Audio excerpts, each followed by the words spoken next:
하늘의 하나님께 감사하라. 그 인자하심이 영원함이로다. 아멘.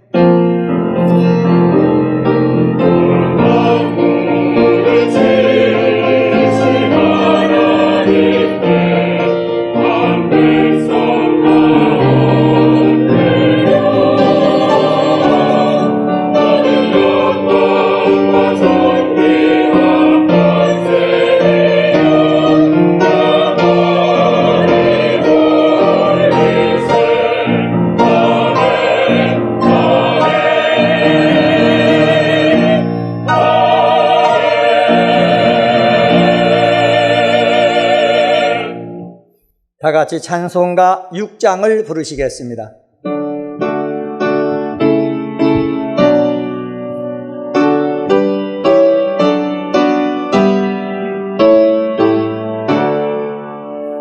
목소리 높여서 주 찬양하여라. 영광과 권세와 존귀와 위엄을 온누리 다스리시는 만왕의 왕께 돌려라.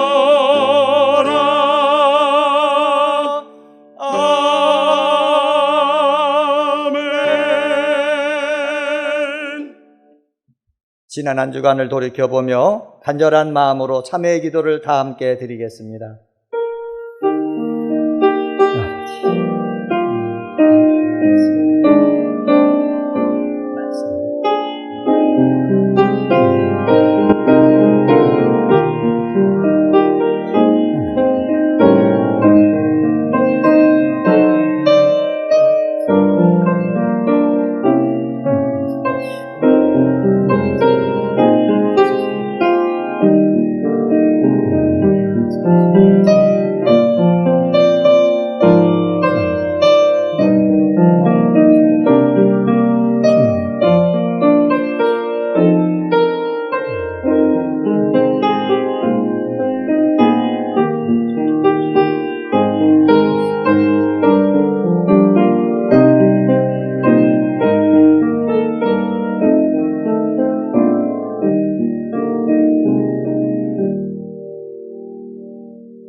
내가 너희에게 새 영을 주며 돌 같은 마음을 제거하고 내 규례를 지켜 행하게 하리니 너희는 내 백성이 되고 나는 너희의 하나님이 되리라. 아멘. 성시 교독은 교독문 106번 감사절 두 번째입니다. 성시 교독은 교독문 106번 감사절 두 번째가 되겠습니다. 할렐루야. 우리 하나님을 찬양하는 일이 선함이요 찬송하는 일이 아름답고 마땅하도다.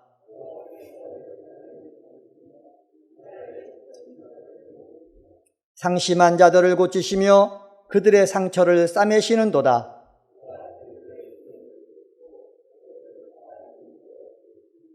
우리 주는 위대하시며 능력이 많으시며 그의 지혜가 무궁하시도다.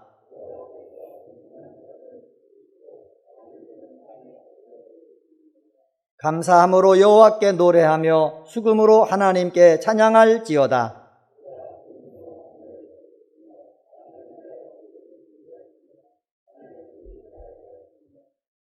들짐승과 우는 까마귀 새끼에게 먹을 것을 주시는도다.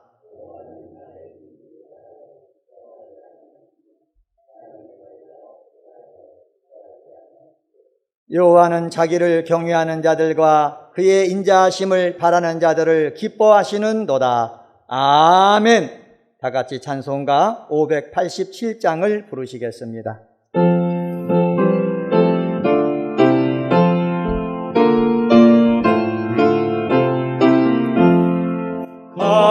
감사하는 성도여 주수 찬송 부르세. 등겨울 오기 전 염려케 걷었네. 하나님이 우리에게 일용 양식 주시니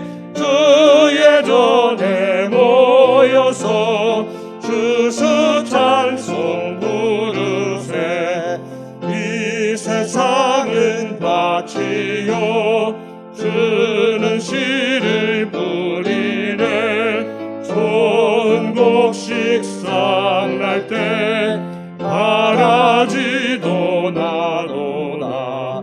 짝과 잎이 자라서 열매 맺게 되나니 우리들을 온전한 알곡 되게 하소서. 우리 주님 오셔서 혹시 거둬들이고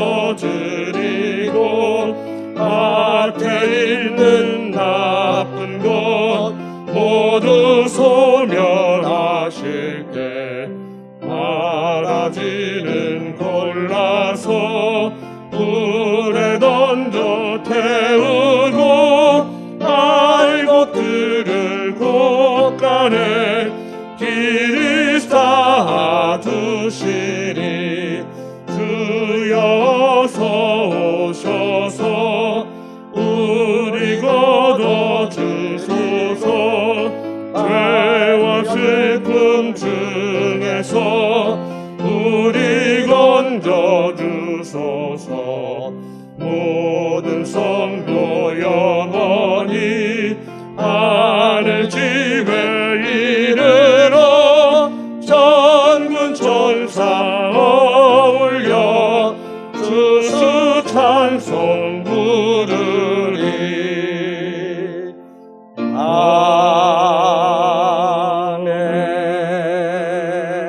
아멘. 김재수 집사님께서 기도하시겠습니다.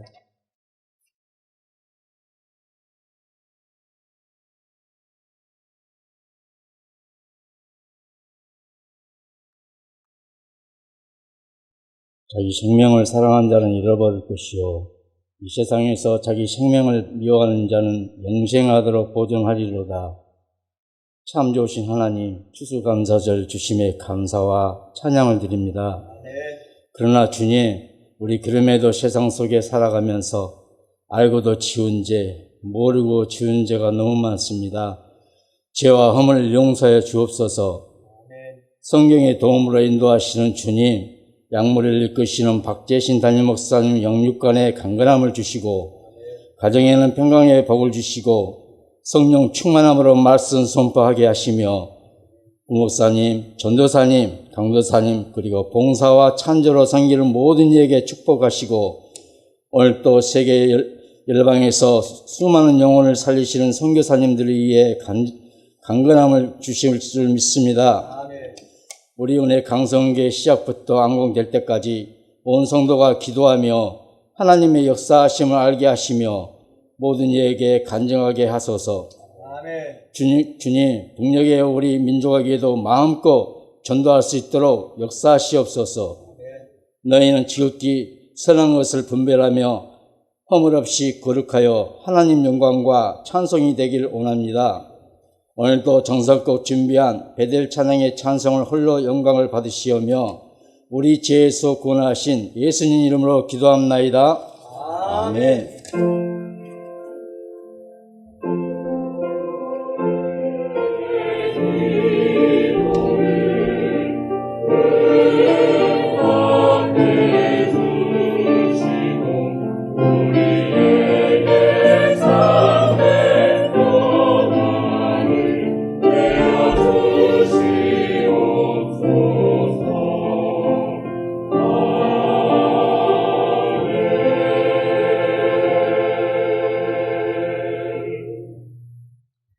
이 시간 선포될 하나님의 말씀은 시편 145편 17절서부터 21절 말씀입니다. 구약성경 908쪽입니다. 하나님의 말씀은 시편 145편 17절서부터 21절에 있는 말씀, 찾으신 줄 알고 하나님 말씀 받들어 읽겠습니다. 여호와께서는 그 모든 행위에 의로우시며 그 모든 일에 은혜로우시도다. 여호와께서는 자기에게 간구하는 모든 자, 곧 진실하게 간구하는 모든 자에게 가까이 하시는도다. 그는 자기를 경외하는 자들의 소원을 이루시며 또 그들의 부르짖음을 들으사 구원하시리로다. 여호와께서 자기를 사랑하는 자들은 다 보호하시고 악인들은 다 멸하시리로다. 내 입이 여호와의 영예를 말하며 모든 육체가 그의 거룩하신 이름을 영원히 송축할지로다. 아멘.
아멘.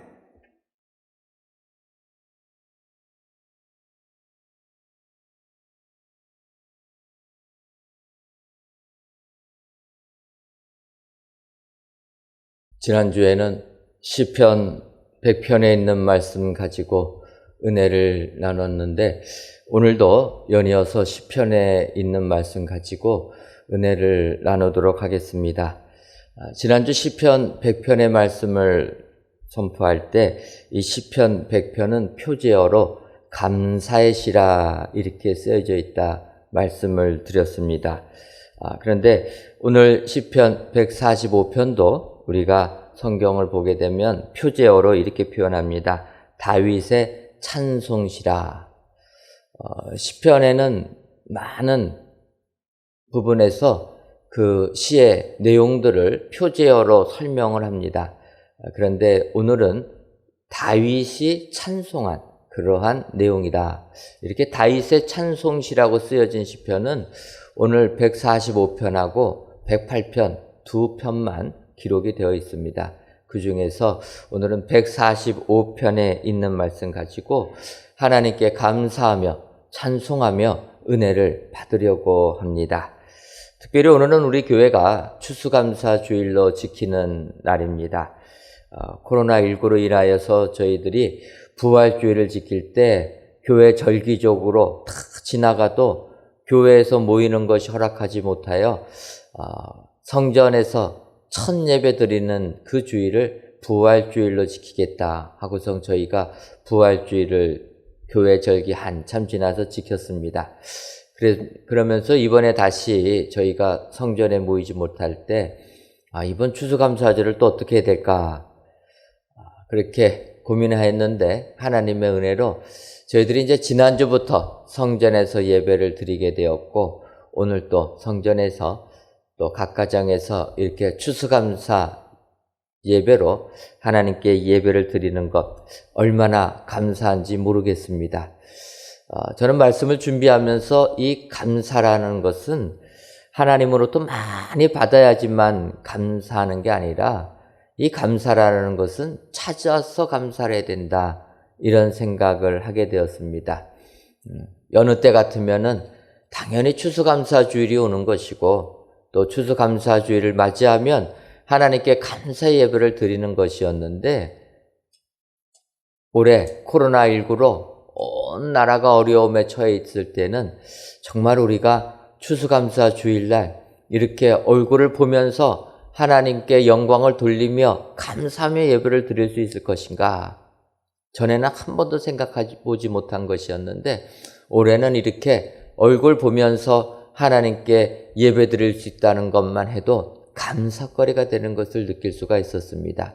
여러분들 오늘 추수감사주일을 맞이하여서 하나님께 감사와 찬송과 영광을 돌려드리는 축복의 성도님들 되시기를 주님의 이름으로 축원합니다. 아멘. 이제 오늘 본문 시편 145편 마지막 구절을 보게 되면 다윗이 이렇게 고백합니다. 내 입이 여호와의 영예를 말하며 모든 육체가 그의 거룩하신 이름을 영원히 송축할지로다. 특별히 21절 시작하는 부분에 내 입이 여호와의 영예를 말하며 이렇게 다윗이 고백하고 있습니다. 여기서 이 영예라라는 단어는 히브리어로 테일라라, 그래서 할랄이라라는 단어에서 나온 이러한 단어다라는 것을 알 수가 있습니다. 할랄이라는 단어는 우리가 아는 대로 할렐루야가 되는 그 근본되는 단어입니다. 그러다 보니까 이 영예라라는 단어는 영광, 찬미, 찬양 이렇게 우리가 번역할 수가 있습니다. 그래서 다윗은 시편 145편 마지막 구절에서 결론적으로 우리가 하나님께 영광과 찬송과 찬양을 돌려야 된다. 하나님께 감사 찬송해야 된다. 고백하고 있습니다. 근데 여러분, 다윗의 삶을 한번 보시면은 다윗이 과연 하나님께 감사하며 하나님께 찬양을 올리고 영광을 돌리는 그런 삶인가? 혹자들은 다윗은 이스라엘의 위대한 왕이고 하나님의 큰 일하는 사람이기 때문에 그는 당연히 하나님께 감사하며 찬양을 해야 될 사람이라 이렇게 생각하기 쉽습니다. 하지만 다윗의 일생을 찬찬히 보게 되면 다윗처럼 엄청난 고난과 고통을 받은 사람은 아마 없을 것이다. 이러한 생각이 들어지게 됩니다. 환경적으로나 또 자기의 잘못된 행동을 통해서 그는 엄청난 고난을 받은 사람이라는 것입니다. 우리가 잘 아는 대로 다윗은 태어날 때부터 막내로 태어났습니다. 여러분, 막내, 막둥이라고 해가지고 막내는 부모의 사랑을 받는 존재가 막내들입니다. 그런데 다윗을 보게 되면 그는 막내임에도 불구하고 그 부모의 사랑을 많이 받지 못했다. 거의 인정받지 못하는 존재감이 없는 사람이었다라는 것을 알 수가 있습니다. 사무엘 선지자가 이새의 아들들 중에 하나를 이스라엘의 왕으로 기름 부으려고 했을 때 다윗은 그 자리에 초대받지도 못했습니다. 다른 아들은 아버지 이새가 다 불렀는데 다윗은 존재가치도 없었다는 것입니다. 어찌 보면 그의 삶은 시작부터 인정받지 못하는 이러한 삶이었다 볼 수가 있습니다. 그런데 그가 골리앗 장군을 물리쳐서 이제 사울왕의 사위가 되었습니다. 사울왕의 사위가 됐으면 많은 사람들이 그를 인정해주고 왕의 사위로서 축복의 길을 걸어가야 되는데 오히려 왕 사울 장인의 미움을 받아가지고 도망자의 삶을 살게 된다라는 것입니다. 그가 쫓기면서 시편들을 많이 적었습니다.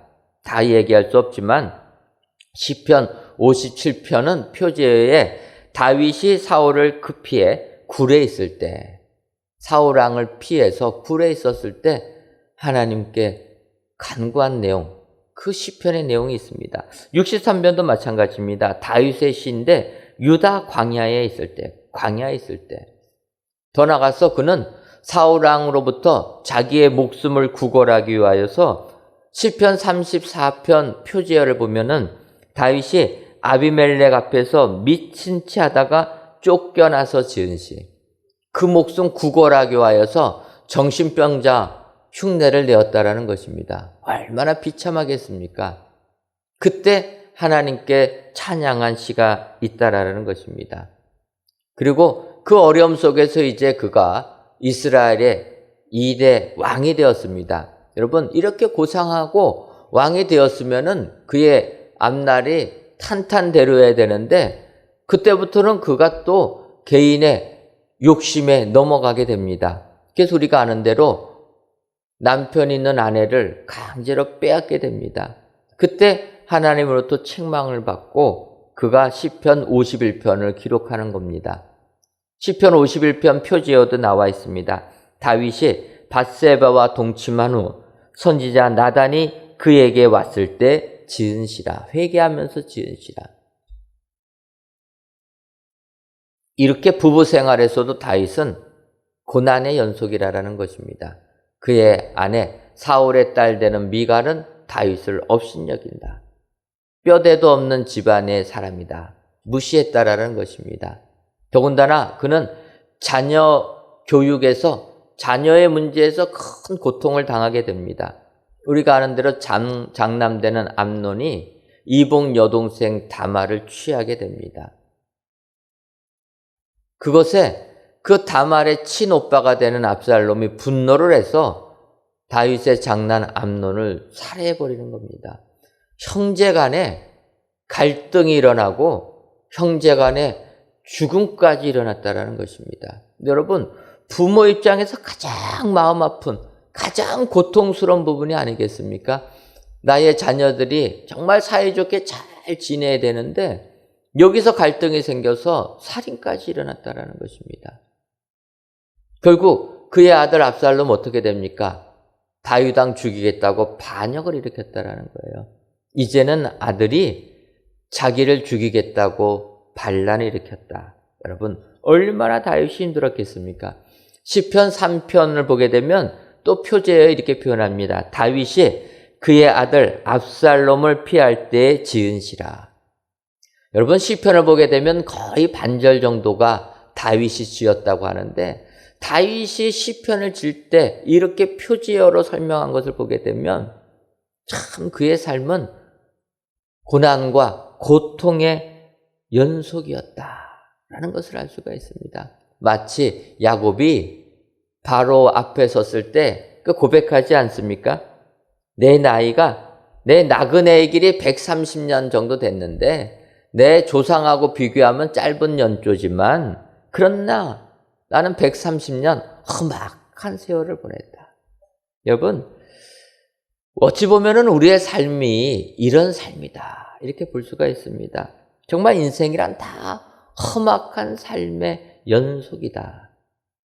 이때 우리가 오늘 본문 다윗의 노래를 배워야 할 줄 믿습니다. 다윗은 고백합니다. 내 입이 여호와의 영예를 말하며 내 입은 내 삶이 아무리 힘들고 어려워도 내 입은 하나님께 영광과 찬송을 돌리고 감사와 존귀를 돌리는 삶을 살겠다. 다짐한다라는 것입니다. 추수감사절을 맞이하여서 귀한 예배를 드리시는 사랑하는 성도 여러분, 정말로 올 한 해 힘겨운 삶을 사신 줄 압니다. 코로나19라는 건 한 번도 경험해보지 못한 이런 역병 때문에 어찌 보면은 나의 삶과 나의 가정과 나의 사업이 어려워서 탄식이 절로 나오신 분들이 한두 분이 아니셨을 것입니다. 그럼에도 불구하고 여러분, 오늘 본문의 다윗을 배우시기를 바랍니다. 내 삶이 아무리 힘들어도 내 입술로 하나님을 찬양하는 사람, 내 입술로 하나님께 감사하는 사람, 이런 사람에게 하나님께서 은혜 내려주실 줄 믿습니다. 오늘도 귀한 예배를 드리시는 저와 여러분들이 하나님의 영예를 선포하셔서 하나님이 주시는 은혜가 여러분들의 삶 가운데 임하시기를 주님의 이름으로 축원합니다. 그렇다면 이렇게 우리가 여호와의 영예를 말해야 되는 까닭은 무엇입니까? 첫 번째로 우리가 하나님께 감사 찬양을 올려야 되는 이유는 우리 하나님은 은혜로우신 하나님이시기 때문이라는 것입니다. 이제 오늘 본문 시편 145편 17절을 보면 여호와께서는 그 모든 행위에 의로우시며 그 모든 일에 은혜로우시도다. 우리 하나님은 은혜로운 하나님이시라는 것입니다. 이것이 우리에게 축복이 되는 줄 믿습니다. 여러분, 요한복음 8장을 보게 되면 가늠한 여인이 등장하게 됩니다. 서기관들과 바리새인들이 가늠하다가 현장에서 잡힌 여인을 붙잡아서 예수님께로 데리고 나옵니다. 사실 바리새인과 이 서기관들의 목적은 예수님을 시험하기 위해서라는 것입니다. 예수님, 이 땅에 오셔서 하나님의 은혜, 하나님의 사랑을 선포했는데 이렇게 죄 지은 사람을 어떡할 것이냐? 모세 율법에 의하면 간음죄를 지은 사람은 현장에서 돌로 쳐서 죽이라고 하나님이 말씀하시는데 당신은 이 땅에 오셔서 사랑을 선포했는데 이 여인 율법대로 할 것이냐 아니면 율법을 무시하고 용서해 줄 것이냐, 이것을 시험하기 위해서 주님께 그 여인을 데리고 나왔다는 것입니다. 그때 주님은 그들에게 이야기하십니다. 우리가 다 잘 아는 내용이지만 너희 중에 죄 없는 자가 먼저 돌로 치라. 그 예수님 말씀에 그 여인을 죽이려고 나왔던 사람들이 다 자기도 죄인인 걸 알고서 돌 내려놓고 돌아갔다라는 것입니다. 여러분, 우리 예수님도 무조건 그 여인을 용서해 주신 게 아닙니다. 하지만 인간이란 존재가 다 죄인이기 때문에 이렇게 죄를 묻기 시작하게 되면 다 죽어야 된다는 거예요. 여러분, 세상을 살면서 부정적으로 보기 시작하면은 다 나쁜 것만 보입니다. 그런데 좋은 것을 보려고 하게 되면 다 좋게 보인다라는 거예요. 오늘 예수님 이 땅에 오셔서 죄인을 용서해 주실 때 무조건 은혜만 베풀어 주신 분이 아니라는 것입니다. 그 여인에게 이야기합니다. 가서 다시는 죄를 짓지 말아라. 여러분, 우리 하나님은 의로우심과 은혜를 같이 베풀어 주신다는 거예요. 근데 우리가 세상을 살면서 이렇게 하기가 어렵다라는 것입니다. 사람이 옳기만 하면은 어떠합니까? 너무 옳으면은요, 정남이가 떨어집니다. 너무 깨끗하면은요, 우리가 대화하기도 싫어요. 그렇다고 사람이 너무 은혜만 있으면 이것도 맺고 끊는 게 없어가지고 또 이게 어렵습니다. 그런데 우리 하나님은 오늘 이 부분을 다 겸비하신 분이라. 여호와께서는 그의 모든 행위에 의로우시며 그의 모든 일에 은혜로우시다라는 것입니다. 여러분, 이 은혜의 하나님, 이 하나님이 우리에게 축복이 되는 줄 믿습니다. 공의만을 주장하시는 분이 아니라 은혜를 베푸신 하나님이다. 그래서 우리들을 구원하기 위하여 하나님의 공의로 인하여 예수님을 이 세상에 보내주시고 그를 십자가에 못 박아 죽으셨다라는 것입니다. 그런데 은혜의 하나님이시기 때문에 그 예수님 믿는 우리에게 구원의 은총을 주신다. 여러분, 이게 하나님의 공의와 하나님의 사랑, 은혜라는 것입니다. 그러고 보면은 우리 교회의 이름은 그래서 축복받은 이름인 줄 믿습니다. 이름 자체가 벌써 은혜가 넘치지 않습니까? 은혜의 광성교회. 사실 은혜의 광성교회 처음에 정할 때 여러 가지 의견들이 있었지만 은혜 광성교회라고 이름을 붙이니까 너무나 행복합니다. 여러분, 지난 금요일에 어느 목사님 한 분을 만나 뵈었습니다. 미래목회 포럼 사무총장으로 활동하시는 목사님이신데 그분을 만나다 보니까 이제 우리 교회를 좀 소개를 해야 됩니다.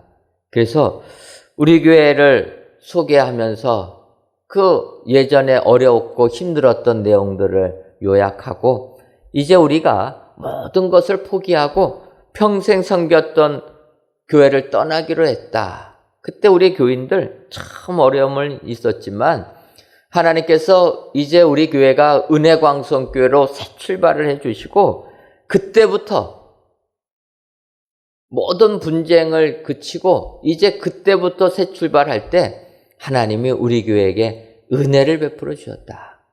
한 걸음 한 걸음마다 하나님이 함께 해주시고 은혜를 베풀어 주셨다라는 것입니다.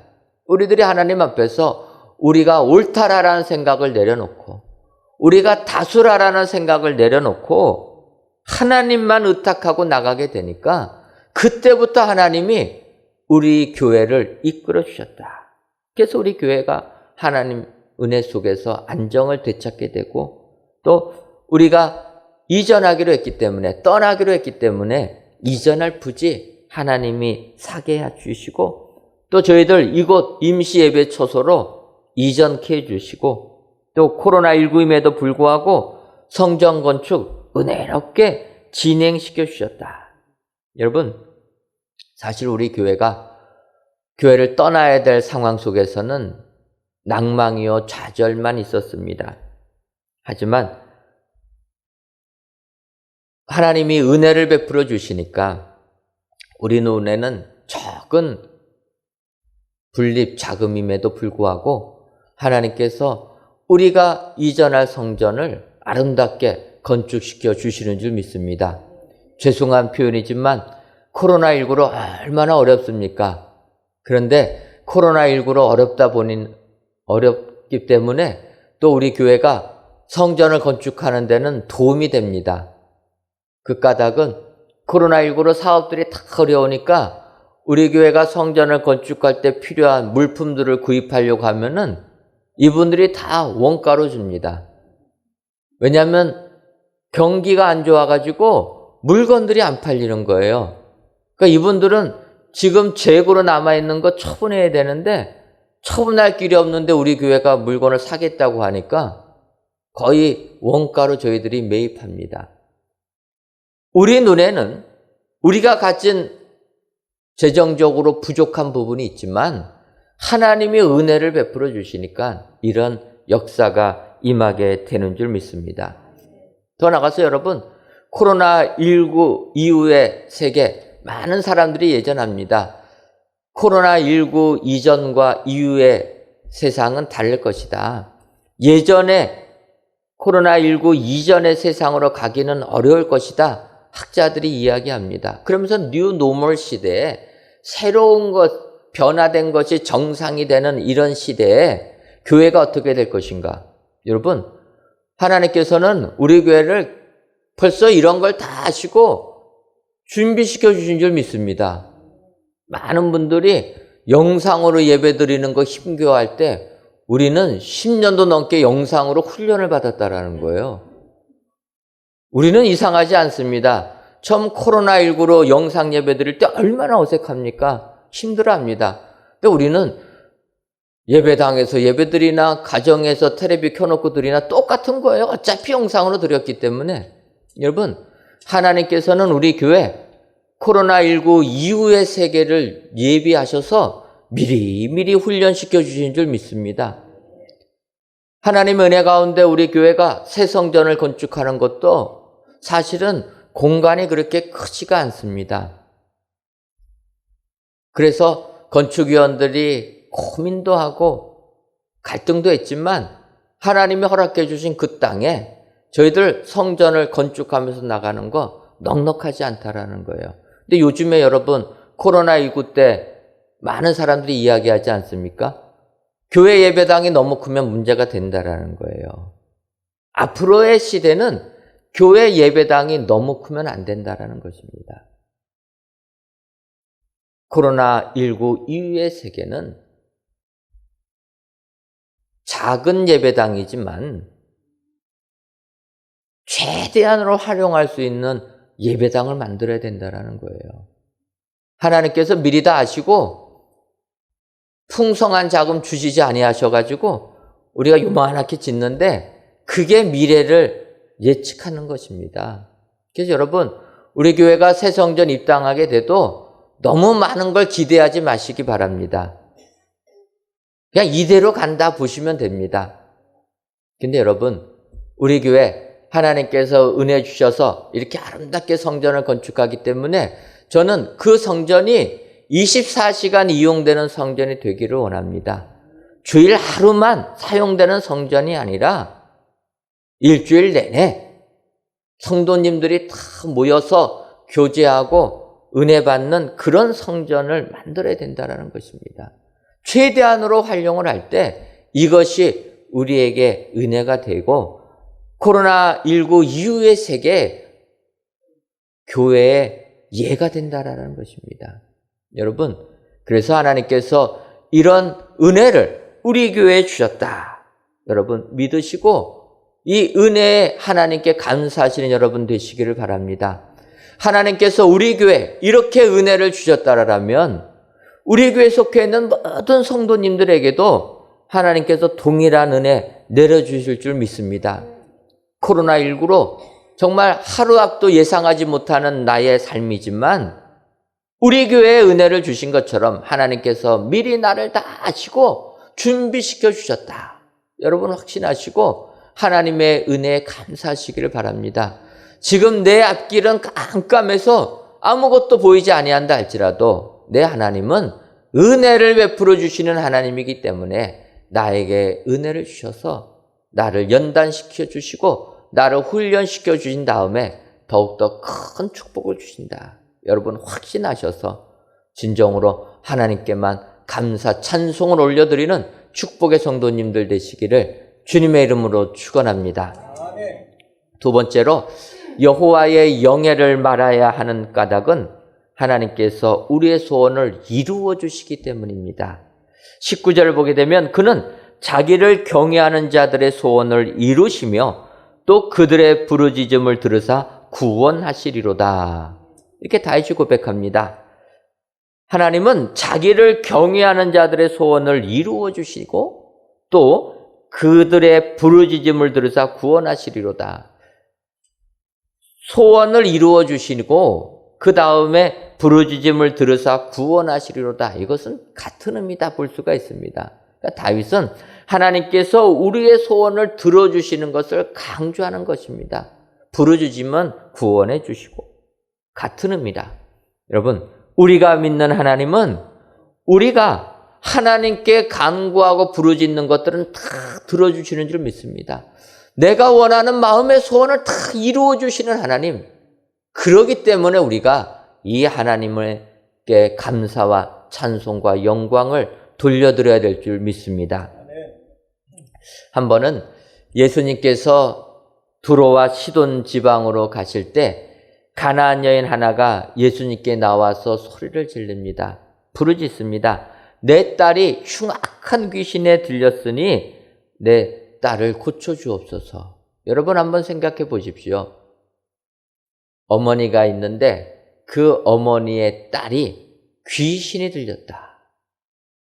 그 어머니의 마음이 어떠겠습니까? 아들도 아니고 딸이 귀신이 들려서 상상할 수 없는 귀신에 이끌려 살고 있는데 얼마나 그 어머니의 마음이 아팠겠습니까? 그러니까 이 가나안 여인입니다. 이방 여인입니다. 그런데 그 딸을 고치려는 마음이 있어서 주님이 두로와 시돈 땅 지나간다 소식 들으니까 주님께 나와서 소리를 지르는 겁니다. 주여, 내 귀신 들린 딸을 고쳐주옵소서. 여느 때 같으면 예수님은 이렇게 부르짖으면 가다가도 멈춰가지고 그 사람 고쳐주시고 소원을 이루어 주시는데 이 가나안 여인이 주님께 외치니까 주님이 뒤돌아보지도 않습니다. 그냥 무시하고 가는 것입니다. 그래도 이 여인이 계속 주님께 나와서 아뢰니까 주님이 하신 말씀이 이런 말씀입니다. 자녀의 떡을 취하여 개들에게 던짐이 마땅치 않도다. 자녀의 떡을 취해가지고 자녀에게 줄 떡을 개들에게 주는 것은 옳지 않다라는 것입니다. 사실 이런 말 들으면은 이 가나안 여인의 마음이 얼마나 힘들겠습니까? 주님께 고침 달라고 나왔는데 주님의 표현이 자기는 개 같다라는 거예요. 이스라엘 백성들은 자녀들인데 가나안 사람, 이 이방 사람들은 게라라는 겁니다. 우리 같으면 어떻게 하겠습니까? 에이 하고 돌아서지 않겠습니까? 욕하지 않겠습니까? 그런데 그 여인은 딸을 고쳐야 된다라는 그 마음이 더 큰 겁니다. 그래서 그 여인이 이렇게 얘기합니다. 절망하지 않습니다. 주님의 말이 맞습니다. 우리 같으면 참 하기 어려운 표현인데 이 여인은 주님께 그렇게 얘기합니다. 나를 개같이 여긴 건 맞다라는 거예요. 나 개인 건 맞습니다. 하지만 개들도 자녀들이 먹던 부스러기는 먹습니다. 당신의 자녀들에게 줄 부스러기지만 나에게 주옵소서. 그래서 내 딸을 고쳐주옵소서. 그 가나안 여인이 주님께 말한 부분입니다. 그때 마태복음 15장 28절을 보면 이렇게 기록하고 있습니다. 이에 예수께서 대답하여 이르시되 여자여 내 믿음이 크도다. 내 소원대로 되리라 하시니 그때로부터 그의 딸이 나으니라. 여러분 이렇게 하나님 앞에 간구하니까 예수님께서 약속해 주시는 것입니다. 너희의 믿음이 크도다. 내 소원대로 되리라. 여러분 하나님께 기도할 때는 이렇게 기도해야 되는 것입니다. 즉각 응답해 주지 아니한다고 마치 하나님이 나를 쳐다보지도 않는 것처럼 관심도 안 두는 것처럼 지나가신다고 생각하고 좌절하는 것이 아니라 주님께 더욱더 부르짖어야 된다는 것입니다. 나를 개같이 여겨도 개 취급을 해도 주께 나와야 된다는 거예요. 그때 주님이 말씀하십니다. 내 소원대로 되리라. 여러분 하나님을 경외하면서 하나님을 두려워하면서 하나님께 소원을 아뢰는 자에게는 하나님께서 이러한 은혜를 이루어 주시는 줄 믿습니다. 이런 삶을 살 때 이것이 우리에게 감사의 삶이 되는 줄 믿습니다. 그래서 다윗은 일생을 마감하며 마지막 말 유언의 말을 할 때 사무엘하 23장 5절에 이렇게 고백합니다. 내 집이 하나님 앞에 이같이 아니하냐. 하나님이 나와 더불어 영원한 언약을 세우사 만사에 구비하고 견고하게 하셨으니 나의 모든 구원과 나의 모든 소원을 어찌 이루지 아니하시랴. 다윗은 마지막에 하나님께서 나의 모든 소원을 이루어 주신 분이라 이렇게 고백하고 죽었다라는 것입니다. 여러분 우리도 이 땅의 삶을 살 때 매 순간마다 다윗의 고백이 우리의 고백이 되어야 될 줄 믿습니다. 우리가 믿는 하나님은 우리의 마음의 소원을 다 들어주시는 하나님입니다. 죽는 순간에도 나의 소원을 들어주시는 하나님 감사합니다 하고 천국에 갈 수 있는 사람, 이것이 우리에게 축복이 되는 줄 믿습니다. 오늘 귀한 예배를 드리시는 저와 여러분들이 이 우리의 소원을 다 이루어 주시는 하나님, 그 하나님께 감사와 찬송을 돌리시는 축복의 성도님들 되시기를 주님의 이름으로 축원합니다. 세 번째로 여호와의 영예를 말하는 것은 하나님께서 우리를 보호해 주시기 때문이다. 이렇게 고백하고 있습니다. 시편 145편 20절 보면 여호와께서 자기를 사랑하는 자들은 다 보호하시고 악인들은 다 멸하시리로다. 여러분, 하나님께서는 하나님을 사랑하는 자들은 다 보호해 주신다라는 것입니다. 오늘 저희들이 추수감사 예배로 하나님께 예배 드릴 수 있는 것도 하나님께서 우리들을 보호해 주셨기 때문에 이 코로나19에도 불구하고 이 자리에 나와서 하나님께 예배를 또는 각 가정에서 예배를 드리게 되는 줄 믿습니다. 여러분, 하나님이 보호해 주시는 것, 이것이 우리에게 축복이 되는 것입니다. 여러분, 하나님은 우리들을 보호해 주시는데 어떻게 우리들을 보호해 주십니까? 신명기서 33장을 보게 되면 모세가 이스라엘 백성으로 축복할 때 베냐민 지파를 축복하는 내용을 보게 되면 하나님이 우리를 어떻게 보호해 주시는가 우리가 깨달을 수가 있습니다. 신명기 33장 12절에 이렇게 베냐민 지파에 대해서 모세가 축복합니다. 베냐민에 대하여는 일렀으되 여호와의 사랑을 입은 자는 그의 곁에 안전히 살리로다. 여호와께서 그를 날이 마치도록 보호하시고 그를 자기 어깨 사이에 있게 하시리로다. 여러분, 하나님이 보호해 주시는 사람은 베냐민같이 보호해 주신다라는 거예요. 여러분, 베냐민이 누굽니까? 베냐민은 야곱의 마지막 막내 아들입니다. 그의 사랑하는 아내 라헬이 낳은 아들인데 라헬이 베냐민을 낳다가 산고로 죽음을 당하게 됩니다. 어찌 보면 베냐민은 어머니 라헬의 목숨과 맞바꿔서 얻은 아들이 베냐민이라는 것입니다. 그러니 다윗의 야곱의 눈에는 얼마나 베냐민이 귀하겠습니까? 그런데 이 베냐민 이렇게 막내로 자라다 보니까 아버지 야곱이 보호해 준다라는 거예요. 우리가 아는 대로 베냐민의 형이 되는 요셉은 죽은 걸로 알려져 있습니다. 그러니까 야곱은 그의 마지막 아들 베냐민을 너무나 곁에 두고 사랑한다라는 거예요. 가나안 땅에 흉년이 들어서 먹을 것이 없을 때 양식 구해오라고 아들들을 다 애굽으로 보낼 때도 베냐민은 보내지 않습니다. 그처럼 그의 곁에 두고 보호해 주는 아들이라는 거예요. 하나님은 우리들을 이렇게 보호해 줄 줄 믿습니다. 다른 아들들 다 애굽 가서 쌀 구해 갖고 오라고 보낼 때에도 베냐민을 보내지 않은 것처럼 우리들을 이 세상 힘겨운 삶에서 우리들을 베냐민처럼 보호해 주실 줄 믿습니다. 더 나아가서 베냐민 이렇게 얘기합니다. 그의 곁에 안전하게 살 것이다.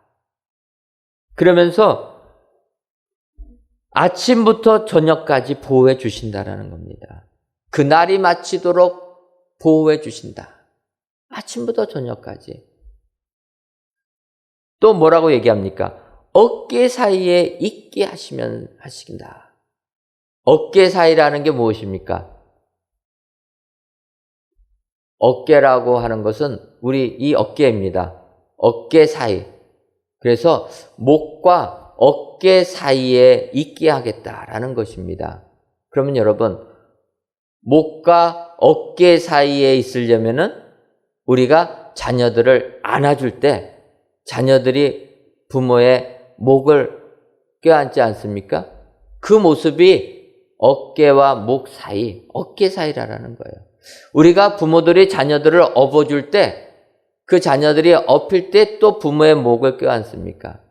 그러니까 이 어깨 사이에 있게 하시다라는 것은 부모가 그의 자녀들을 업어줄 때, 안아줄 때처럼 보호해 준다라는 거예요. 그러니까 여러분, 자녀들이 부모님에게 안겨있을 때가 가장 평안할 때 아닙니까? 우리도 자녀들을 안아서 많이 잠을 재우게 됩니다. 편안하니까. 아이들이 불편하면은 잠자지 않습니다. 무언가 불편하면은 아무리 재우려고 해도 잠자지 않습니다. 그런데 아이들이 편안해지면, 마음의 평안을 느끼면 잘 잔다라는 거예요. 이 잘 자는 아이들이 주로 부모가 안아줄 때 자지 않습니까? 우리 하나님은 우리들을 이렇게 보호해 주신다. 성경이 약속해 주시는 줄 믿습니다. 어머니가 아이를 안고 그 품 안에 그 아이를 재우는 것처럼 우리들 세상 삶에 힘들고 지쳐도 이렇게 안아주시고 보호해 주신다. 여러분, 이 하나님을 확신하셔서 이 하나님께 감사하시는 여러분 되시기를 바랍니다. 올 한 해를 돌이켜보게 되면 너무나 힘든 일이 많이 있지만 그럼에도 불구하고 나를 보호해 주셔서 내가 살아있어서 이 시간 하나님께 예배드린다. 이것이 은혜의 축복이다. 여러분 확신하셔서 오늘도 여호와의 영예를 온 세상에 선포하시는 축복의 성도님들 되시기를 주님의 이름으로 축원합니다. 기도하겠습니다. 하나님, 코로나19가 창궐함에도 불구하고 추수감사주일을 맞이하여 하나님께 감사의 예배를 드리게 하시니 감사합니다. 이 예배를 기뻐 받아 주옵시고 모든 성도님들 위해 하늘에 기쁨이 충만하게 하시옵고 땅에는 감사가 넘치게 하옵소서. 오늘은 다윗의 찬송시인 시편 145편에 있는 말씀을 가지고 은혜를 받았습니다. 아무리 험악한 세상을 살아가도 다윗처럼 하나님께 감사와 찬송을 돌려드리는 저희들 되게 하여 주옵소서. 더 나아가 우리의 하나님은 우리에게 은혜를 베풀어 주시고 우리의 소원을 이루어 주시고 우리를 보호해 주시는 하나님이시라는 것을 알아 이 하나님께 감사와 찬송을 올려드리는 하나님의 영예를 선포하는 저희 모두가 되게 하여 주옵소서. 예수님의 이름으로 기도하옵나이다. 아멘.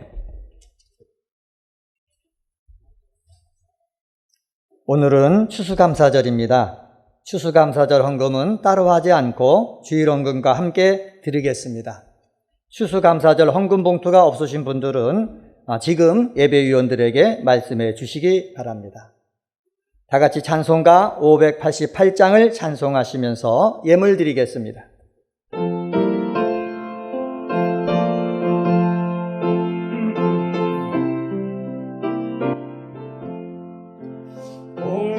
나는 새를 돌아 농사하지 않으면 곡식 모아놓은 가나를 드린 것이 없어도 세상 전하는 주님 새를 먹여주시니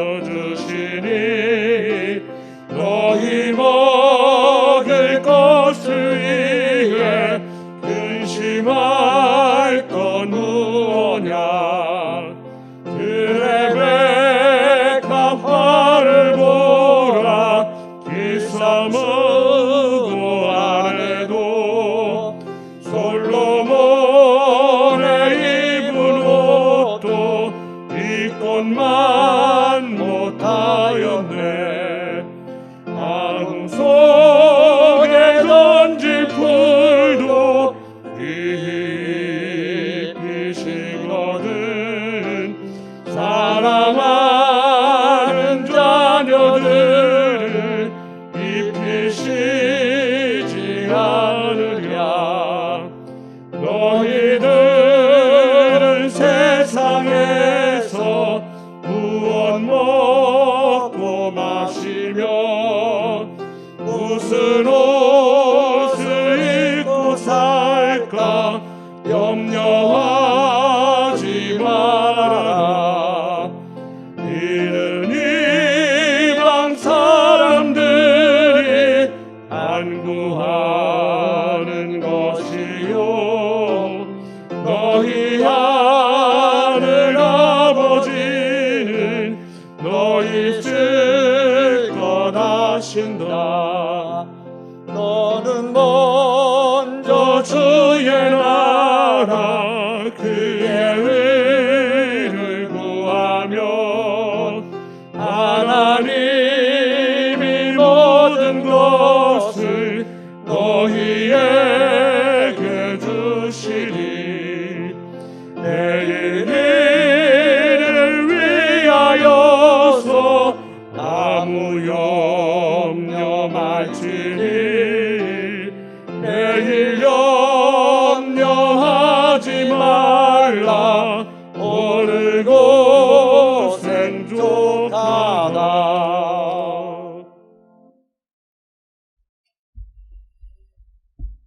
하나님, 오늘도 저희들을 사랑하셔서 추수감사 주일로 지키게 하시니 감사합니다.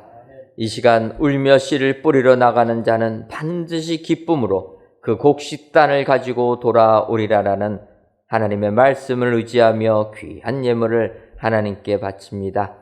올 한 해 코로나19로 인하여 눈물을 흘린 적 많지만 울며 씨를 뿌린 자는 기쁨으로 그 단을 가지고 돌아올 것을 믿으며 귀한 예물을 드리오니 이 예물을 흠양하여 주셔서 고통의 눈물이 아니라 감격의 눈물이 넘쳐나는 모든 성도님들이 되게 하여 주옵소서. 또한 11주의 예물과 감사의 예물, 일천번제 예물과 전도의 예물, 건축 헌금과 주정헌금, 성미를 하나님께 바칩니다. 이 예물들도 연락하여 주셔서 드리는 손길 위에 추수의 풍성함이 임하게 하여 주옵소서. 더 나아가 이 나라와 이 민족을 긍휼히 여겨 주셔서 코로나로부터 지친 이 땅의 모든 백성들에게 재 대신 화관으로, 슬픔 대신 기쁨으로, 근심 대신 찬송으로 하나님께 영광 돌리는 이 민족 되게 하여 주옵소서. 예수님의 이름으로 기도하옵나이다. 아멘. 옆에 분들 보시면서 인사하도록 하겠습니다. 은혜의 하나님께 감사합시다. 한 번 더 인사하도록 하겠습니다. 소원을 이루시는 하나님께도 감사합시다. 그리하셔서 하나님께 감사와 찬송을 돌려드리는 우리 축복의 성도님들 되시기를 주님의 이름으로 축원합니다. 교회 소식 알려드리도록 하겠습니다. 오늘은 추수감사절로 지킵니다. 한 해 동안 하나님께 받은 은혜에 감사하시는 우리 성도님 되시기를 바라고, 또 저희가 추수감사절을 맞이하여서 떡을 준비했습니다. 예배당 안에서는 떡 잡수실 수가 없어가지고 나가시는 바깥 입구에서 나눠드리도록 하겠습니다. 여러분들 떡 받아가시고 추수의 기쁨 같이 누리시는 여러분 되시면 감사하겠습니다. 오늘 저녁 예배는 베델 찬양대 추수감사 찬양 예배를 지킵니다. 이렇게 광고는 하지만 찬양 연습을 못합니다. 여러분들 이해해 주시고 할 만큼 최소한의 곡을 해도 이해해 주시고 하나님께 찬송으로 영광 돌리시는 여러분들, 그래서 많이 저녁 예배에 나와 주셔서 하나님께 영광 돌리시는 여러분 되시기를 바랍니다. 성전 건축은 하나님의 은혜 가운데 어제 지상 2층 벽체 일부분 콘크리트 타설을 마쳤습니다. 내일은 지상 2층 마지막 벽체 콘크리트와 지상 3층 바닥 테라스 콘크리트 타설 작업을 진행하고, 화요일부터는 이제 지상 3층 벽체가 올라가게 됩니다. 여러분들 성전 건축에 대해서 기도해 주시는데 특별히 지상 2층하고 지상 3층은 저희 교회 본당이 들어가는 공간입니다. 높이가 한 10m 넘게 2층이 되기 때문에 굉장히 높은 층고를 올라가고 있으니까 공사가 굉장한 난공사입니다. 여러분은 특별히 이 구간 공사할 때 기도로 후원해 주셔서 아무 사고 없이 또 튼튼한 우리 성전이 건축될 수 있도록 기도해 주시면 감사하겠습니다.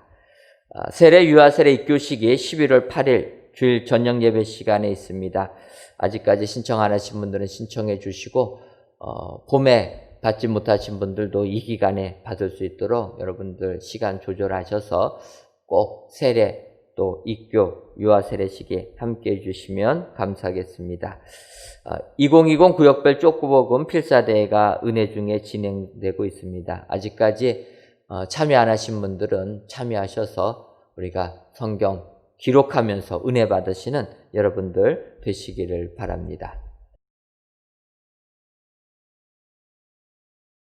다 같이 찬송가 351장 4절을 부르시겠습니다.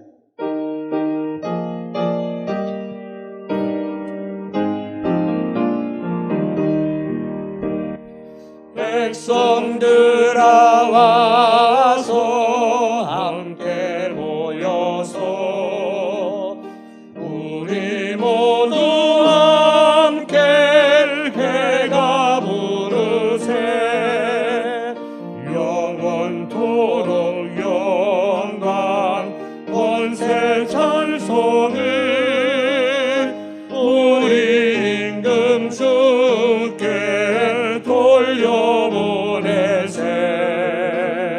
믿는 사람들은 주의 군사니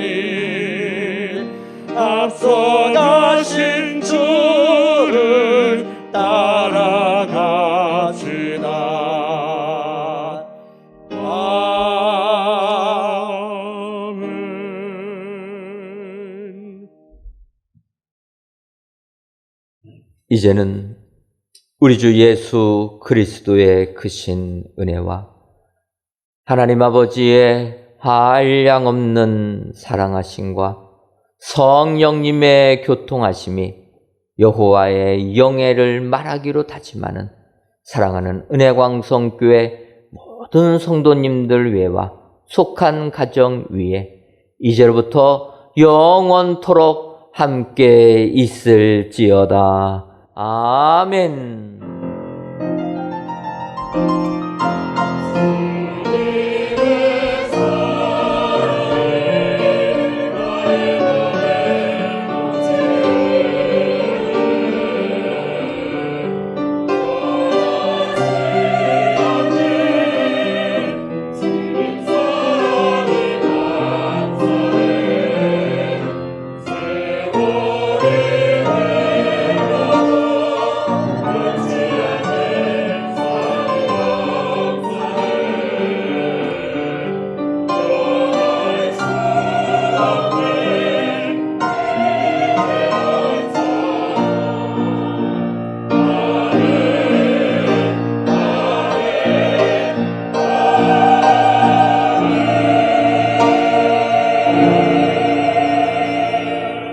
주님의 사랑과 은혜 가운데 일부 예배를 마쳤습니다. 안녕히 들어가십시오.